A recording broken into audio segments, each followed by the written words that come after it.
Toledo family is asking for help to help find a 13-year-old who's been missing now for more than 2 days. Her name is Kei'Mani Latigue.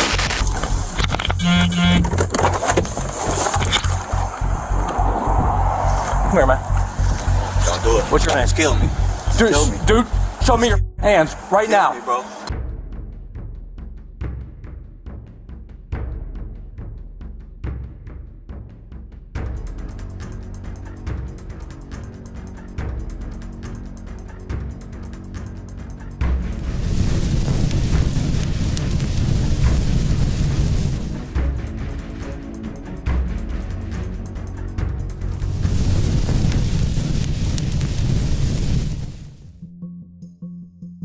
It was Monday morning, March 17, 2025, when Dorothy Latigue arrived home after working an overnight shift.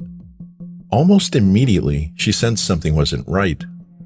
Her granddaughter, 13-year-old Kei'Mani Latigue, whom she had legal custody of, was nowhere to be found. Normally, Kei'Mani would have already left for school by the time Dorothy returned, but what made this different was that Kei'Mani's personal belongings were still inside the house. Her glasses, her house keys, and her cell phone.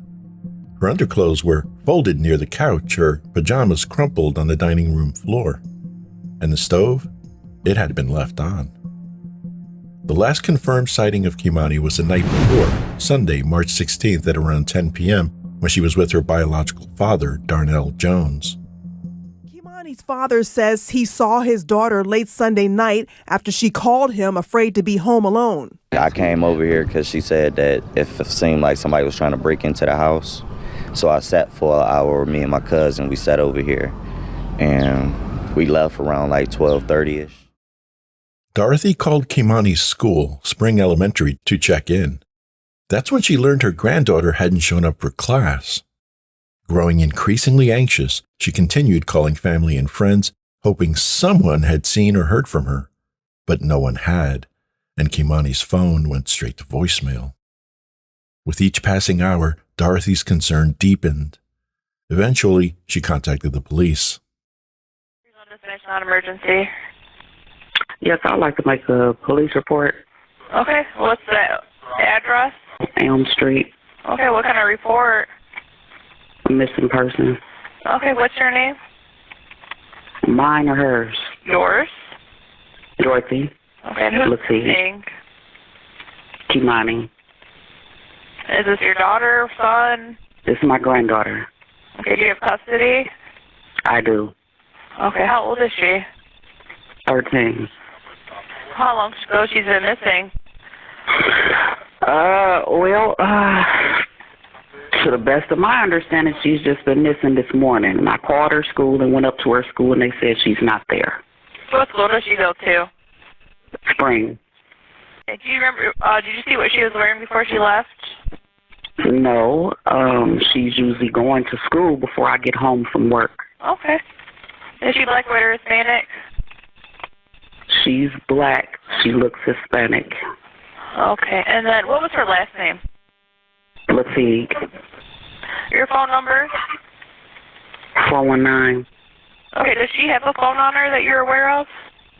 She does, and it's dead because it's going straight to voicemail. All right, they'll be out then. They'll be out. Thank you. You're welcome. All right, bye. Toledo police arrived quickly. They conducted an initial search of the home, and a formal investigation was launched. By Friday, March 21st, with no leads and no sign of Kei'Mani, the community mobilized. Volunteers, family members, and complete strangers joined together in a citywide search effort. Kei'Mani Latigue hasn't been seen since Sunday night, and tonight family, friends, and even strangers formed a search party in the area of East Manhattan and Stickney. 13 Action News anchor Gerald Harris was there and joins us live with more. Gerald. Christian, much of the search for Kei'Mani is focused on North Toledo. That's where she was reported missing from. And today, search team volunteers stepped up their efforts to try and locate the missing teen. She loves to dance. She likes to play basketball. She joined the basketball team this year, and she was doing great things. With flyers in hand and hope in their hearts. She doesn't get in trouble. She doesn't do stuff like this. Family, friends, and her mother, who traveled from Cleveland, are in North Toledo going block by block looking for her missing daughter, 13-year-old Kei'Mani Latigue. I have not slept in 3 days. I have not eaten in 3 days. I have never had a seizure before, and I've had 3.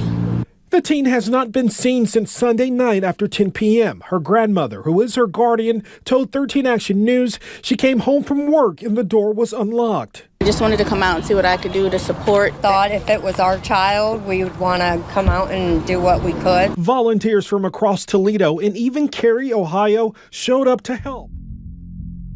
3 days later, the search ended in tragedy. On March 24th, investigators found Kei'Mani's body inside a dilapidated, abandoned house on Miami Street in East Toledo. She had suffered severe injuries, including large wounds to her neck and the loss of both hands. Less than 24 hours later, the Lucas County coroner released the official autopsy report, ruling her death a homicide caused by multiple incised wounds to the neck. News of the discovery sent shockwaves throughout the community. For a week, people had held out hope. Now that hope turned to heartbreak. Back at Spring Elementary, grief counselors were brought in. Teachers struggled to find the words. Classmates created a makeshift memorial outside the school. One handwritten sign read, "You were always smiling, Kei'Mani. We miss you." Kei'Mani was just days away from celebrating her 14th birthday. A spokesperson for Toledo Public Schools said she had recently been recognized at the school's honor roll assembly and was scheduled to receive a kindness award that same week. Kei'Mani will be remembered as being very personable and someone who got along well with others, the district said in a statement. But the grief quickly turned to outrage. Beneath the mourning was a pressing question. Could this have been prevented? Detectives quickly turned their attention to Darnell Jones, the last known person to see Kei'Mani alive. During questioning, Jones allegedly gave conflicting statements about his whereabouts and Kei'Mani's movements the night she disappeared. Then, he made an odd request. Jones called his girlfriend and asked her to disable the home security cameras. She refused. According to her statement, she was in the bedroom when a relative observed Jones removing items from his SUV. He brought them into the house and tucked them beneath the basement stairs. Concerned, the girlfriend contacted police. Officers secured a search warrant and retrieved the items into evidence. Soon after, Jones realized the police had entered the home and that the evidence was gone. That's when he fled, never to be seen again by the girlfriend. Toledo police issued a BOLO for Darnell Jones. The alert was sent to agencies across the state. By the next morning, March 25th at around 10 a.m., a tactical unit from the Columbus Police Department located Jones near the intersection of 2nd and Denison.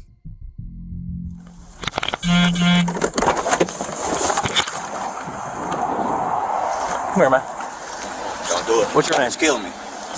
Dude, show me your fucking hands right now. Me, bro. Pull your fucking hand out of your... I swear to God, pull your... Shots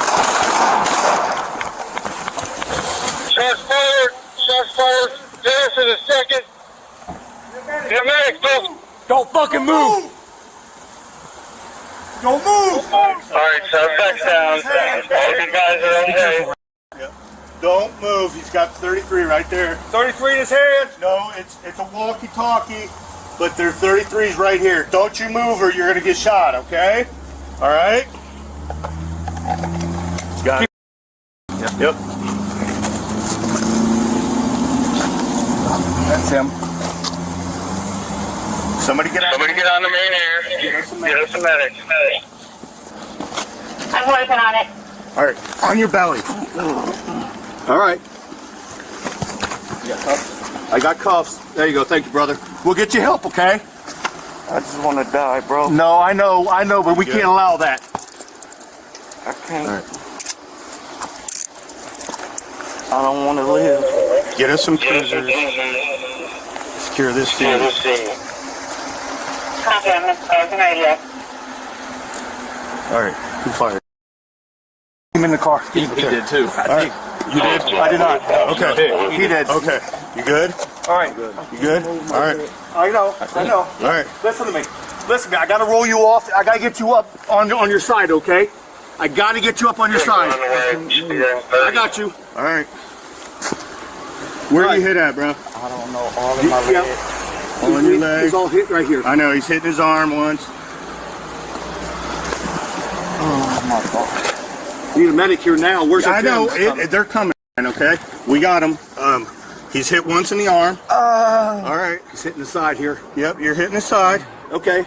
You're gonna be fine. Hey, look. You know what's good about this? What? Sit up, okay? You're gonna be fine. I can't move my leg. I know. Okay. I know. I think they broke. Where do you guys need us? There you go. How's that? They broke. Okay. I can't get up. Okay. We're gonna leave you sit here like this. Take a deep breath. Copy that. Do me a favor. Take a deep breath for me, okay? Hey, move your car. Block that road. You're on shell cases. Get that road blocked. We can't lay you down. Okay, you gotta stay up. I'll hold you up, all right? You just relax. Lean back into me. There you go. You're gonna be fine. Listen, hey, nothing's ever that bad, all right? It is. Okay, well. Darnell, right? Do you have anything else on you? Do you have any more guns? Yes? Where's the guns at? Where's the other gun at? I don't. Darnell. Hey. Sorry. Darnell.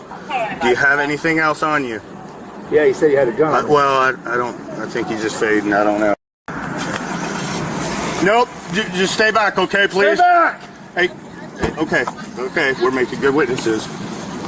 You're fine, ma'am. You're fine. We got to get him searched. The medic's going to take him. I know. Hey. Hey, you guys, somebody just go chill. Somewhere else.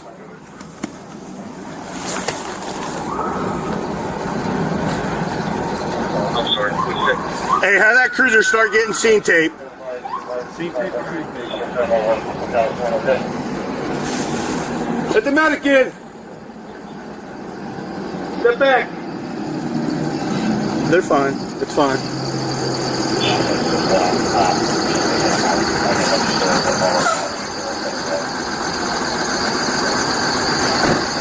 Yeah, we need a cart. We need a cart. Cart.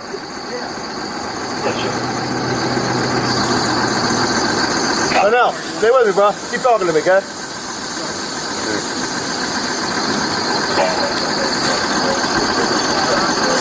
Dave, 511. If anyone is listening at home, officer support. Sit here, legs, arms.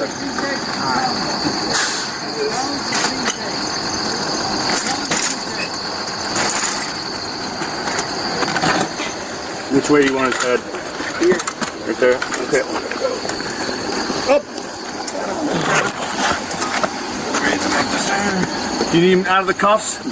Yeah, we're gonna need him out. All right. We're gonna have to. Hey, listen. We're gonna roll you over one more time. All right. Gotta get those cuffs off you. So you relax. Clean up. There you go.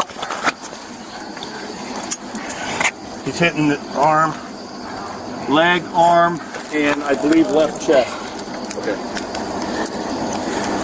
I get a good search on him. I am. Everything's got to come off. You taking him down enough in this? Yeah. All right. That's fine. Pull this off. All right. Cut the cuff off. Cut your gun. You have to help us lift? Yep. Grab the wing, grab the head.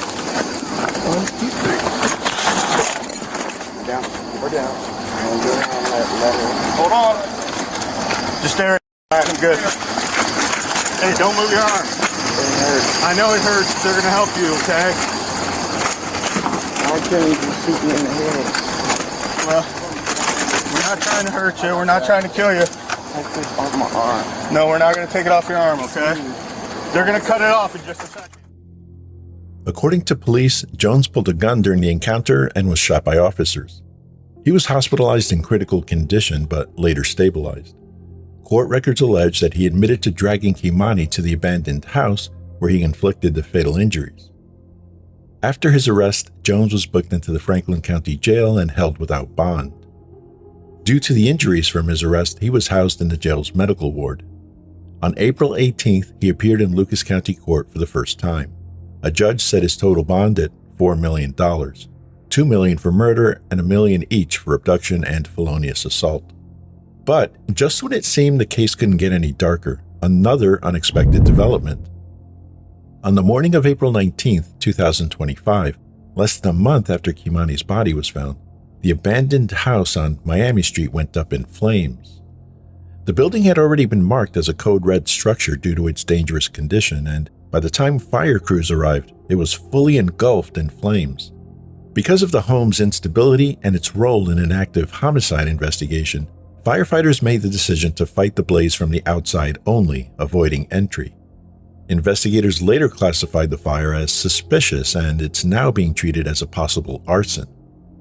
In response to public concern, Toledo officials quickly reassured the community that all critical evidence had already been collected and secured well before the fire broke out.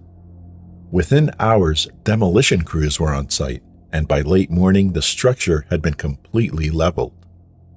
The city moved fast, citing both public safety and community trauma as key reasons for the emergency teardown. And yet, something important was spared. Before the fire, community members had created a growing memorial at the site. Flowers, candles, handwritten notes, and stuffed animals lining the sidewalk in Kei'Mani's honor. Thankfully, those items had been carefully removed ahead of time. They were preserved and relocated, a small act of care amid so much destruction. Still, for many, watching the house burn felt symbolic, like the final erasure of a scene too painful to leave standing.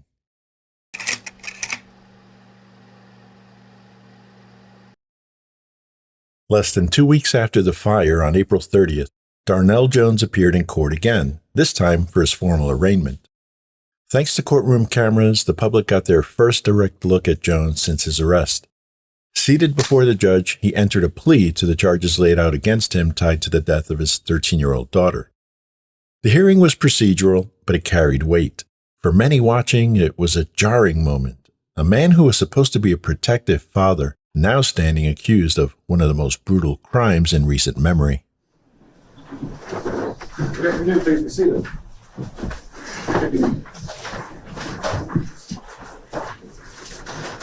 Here's case CR 2025-548, State of Ohio versus Darnell Jones. We're here today to begin the adjudication in this court of the charges against Mr. Jones. I'll go over those charges and death penalty specifications and cover a lot of other necessary ground today. Mr. Jones, there's a lot of people here today. You can tell. And I can appreciate if you're anxious or if you're nervous.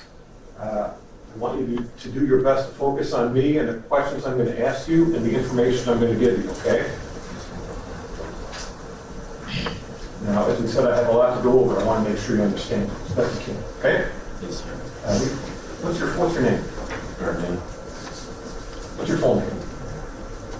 Well, I go by Ogletree, Darnell Ogletree. They got it as Jones.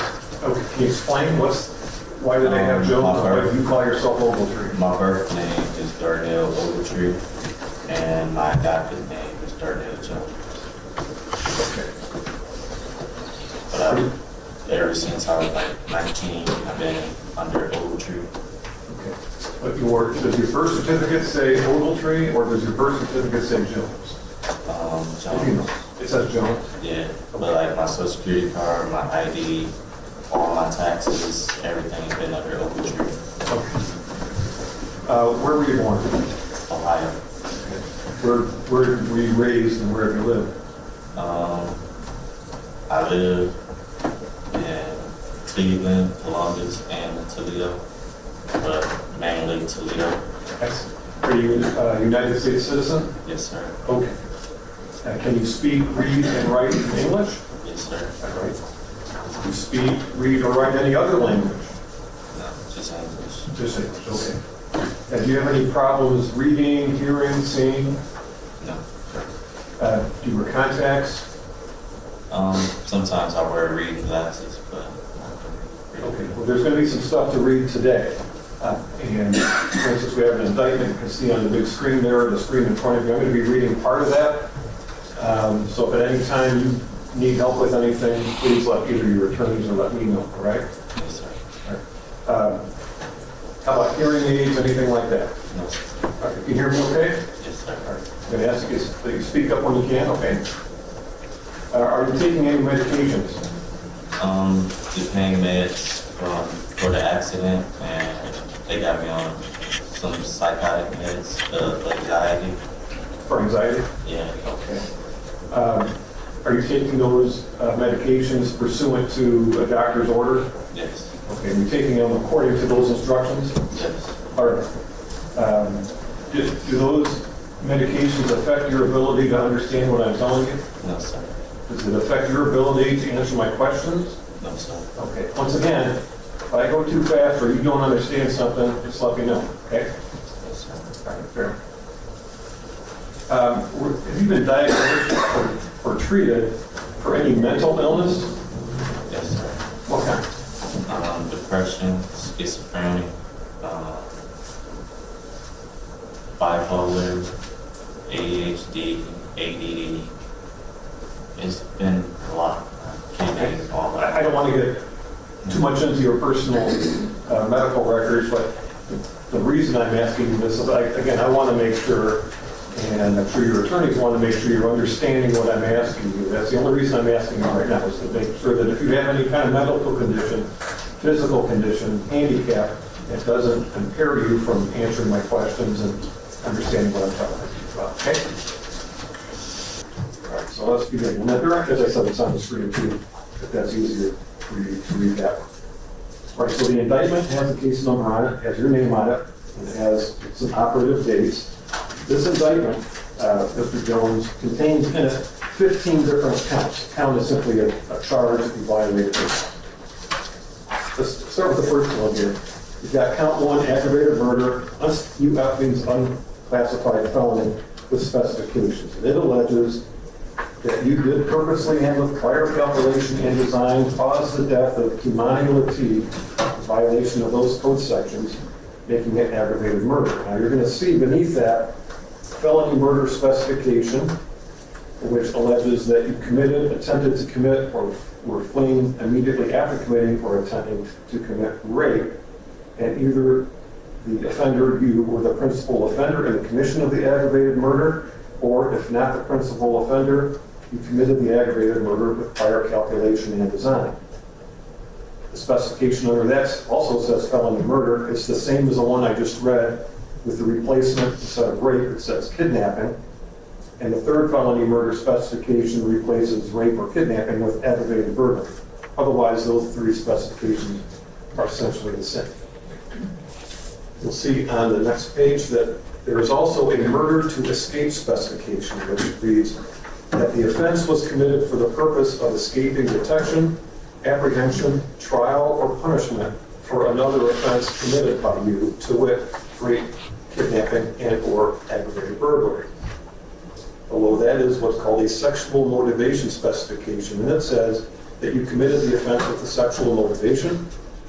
Finally, it says sexually violent predator specification, saying that you are a sexually violent predator. Darnell Jones sat before the judge, quietly pleading not guilty to a string of violent charges. But what played out in that courtroom was only part of the story, because as the legal process moved forward, so did the investigation into Jones himself. And what surfaced was a pattern, a long, disturbing history of criminal behavior with minimal consequences. Court records show that Jones had been in and out of the criminal justice system for years, with arrests dating back to 2011 and only serving relatively short periods of jail time.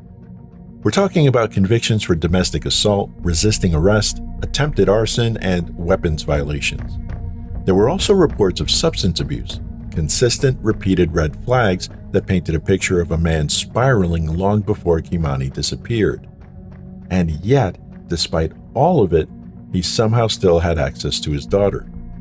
That reality raised serious questions about who knew what and when. Soon, the focus turned to the County Children's Services Agency, which came under intense scrutiny. According to a statement released by the agency, authorized by county prosecutors, the Lucas County Children's Services had investigated multiple prior reports regarding Kei'Mani's care. The agency received 3 separate complaints, one in December 2023 and 2 more in March 2024, all involving concerns about physical discipline in the home. In each case, investigators interviewed Kei'Mani privately. Each time, she told them she felt safe. Based on those interviews, the agency concluded there was no legal basis to remove her from the home. Notably, the agency also stated they had received no reports specifically naming Darnell Jones, and were not even aware of his role or presence in Kei'Mani's life during the time of their investigations. Even more troubling, the agency admitted that even if they had known about Jones, it might not have changed their assessment or the outcome of the case. Well, yeah, I suppose it depends on what we would have learned. From whoever was identified as dad. But no, I mean, we determined that the placement there was appropriate. All the basic needs of the child were being met. She was getting all of her sustenance, her housing conditions were fine, her school and medical conditions were being met. So the presence of a father would not have caused us, I think, to recommend to the juvenile court that they change custody or placement. The agency has said it is willing to release further information to address public concern, but only once prosecutors confirm it won't jeopardize the integrity of the criminal case. Still, many in the community remain unconvinced. Public frustration has grown. Advocacy groups have called for an independent review of the children's services protocols and accountability standards. And Kei'Mani's former teacher even went public, saying she believes the tragedy was preventable. On the count of 3, can everybody shout out Kei'Mani? 1, 2, 3. Kei'Mani! A crowd gathered at the abandoned house on Miami and Wilmot, chanting the name of a girl who will never be forgotten, 13-year-old Kei'Mani Latigue. As my pastor would say, a family that prays together stays together. And this is the time when we need to come together. Many of the mourners did not know Kei'Mani personally, but gathered flowers, balloons, and lit candles in her memory. She was just a joy to be around, and she will be deeply missed. Kayleen Harabidian was Kei'Mani's teacher last year. She was very sweet. I enjoyed having her at school every day. She greeted me every single morning with a hug. That was all she truly ever wanted, was affection. Harabidian said affection was something that Kei'Mani might have needed more of. This feels preventable. The teacher said she and other staff members called Children's Services to report concerning things Kei'Mani had said. She came to school with visible injuries and told us some things that were happening in her household. Harabidian said Kei'Mani was with a different guardian during that time. Still, she wishes something could have gone differently.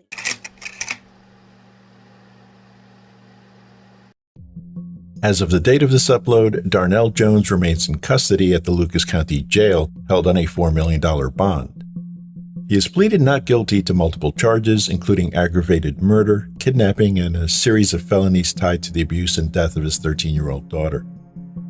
Prosecutors have confirmed they intend to pursue the death penalty.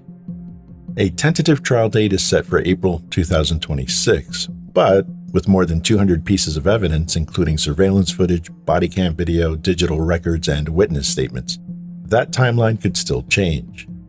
What's clear is that this is one of the most complex, high-profile, and emotionally charged cases Northwest Ohio has seen in years. And through it all, it's easy to lose sight of who the story is really about. Kei'Mani Latigue was a bright, kind-hearted 7th grader who was just days away from her 14th birthday. She made the honor roll. She was set to receive a kindness award. Her teachers remembered her smile. Her classmates remembered her laughter. She was a child who deserved to be safe, to be protected, and to grow up surrounded by love, not tragedy. Her name was Kei'Mani, and she mattered.